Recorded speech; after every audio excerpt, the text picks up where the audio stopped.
Hi, I'm Kerry Dorborn, co-editor with Caroline Smith of Permaculture Pioneers, Stories from the New Frontier. Permaculture Pioneers gives a history of the first 30 years of permaculture. It explores what we can learn about personal transformation towards sustainability through the personal stories of some of Australia's best known and also some more everyday permies, who each in their own ways have made an extraordinary contribution.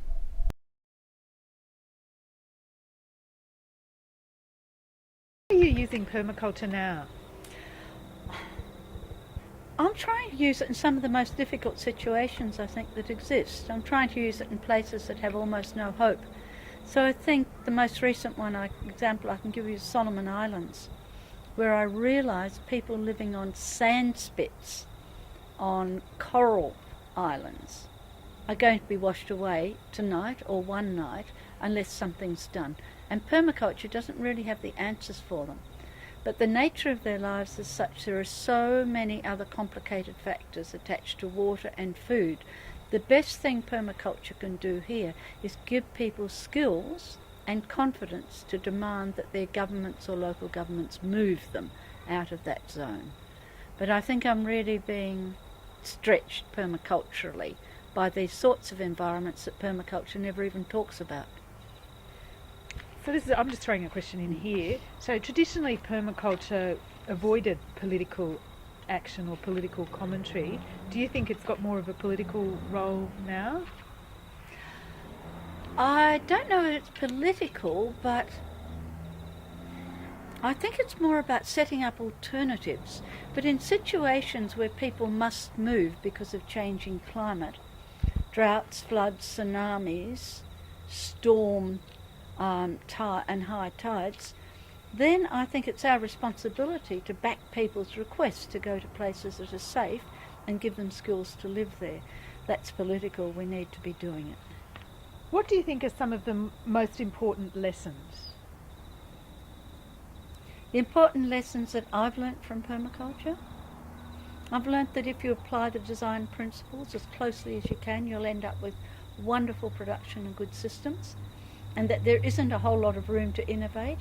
And though people talk about creativity of permaculture, only creativity of applying principles, it's not in going much beyond the palette that we have of principles for designing well.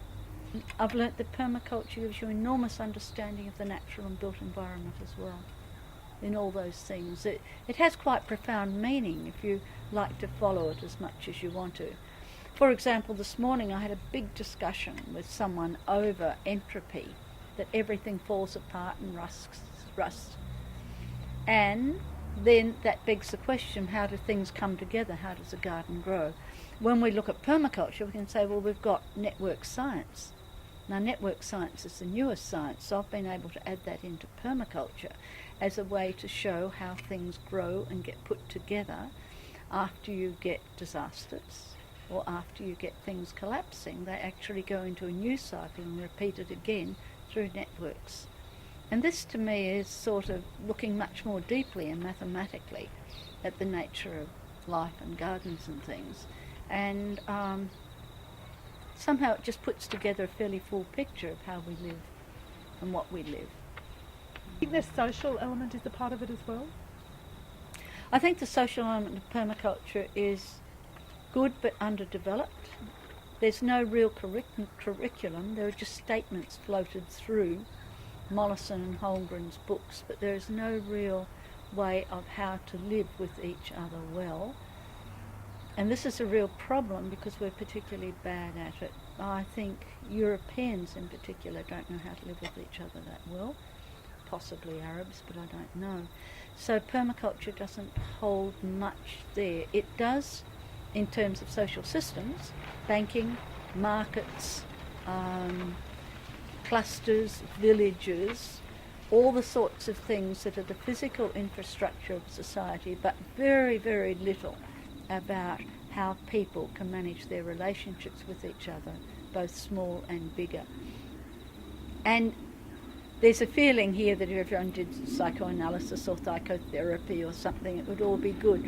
I think it has to be simpler than that. I think it has to rely simply on good behaviour of one for another and run it from there. But even that needs to be taught sometimes.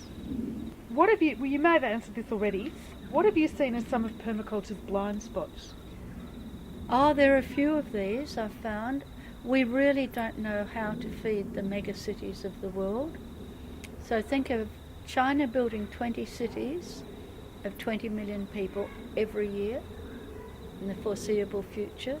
We don't know how to feed them properly. And so we know that China, like other countries, goes out and gets its food elsewhere. We know that the coastal areas are badly, badly neglected, and there's no permaculture really for rivers and seas. I've tended to develop a bit on rivers because Australians have got some good scientists, even if we don't apply it, and good knowledge. But basically, we talk about water as most important, but when it comes to saline or freshwater systems, we don't really do them very well at all. And yet, they're our Achilles tendon, right? That's the one. You cut off those water systems, or the ocean loses all its fish.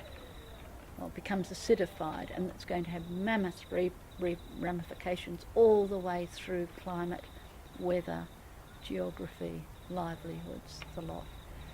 I think permaculture needs to come a lot faster at dealing with globalisation, setting up alternatives, living locally to have a global impact, and being vociferous and noisy about what they're doing and why. We still haven't come up with anything other than permaculture that does the whole picture so completely. And it's really, I think it's escaped. The horse has left. Permaculture's called everything by everyone, from, a pot plant to organic gardening to redesigning cities. It's just absolutely wild and free. It can never be brought back, and it can only continue to gather more snow as it goes down the mountains and end up making a big impact sometime, somewhere.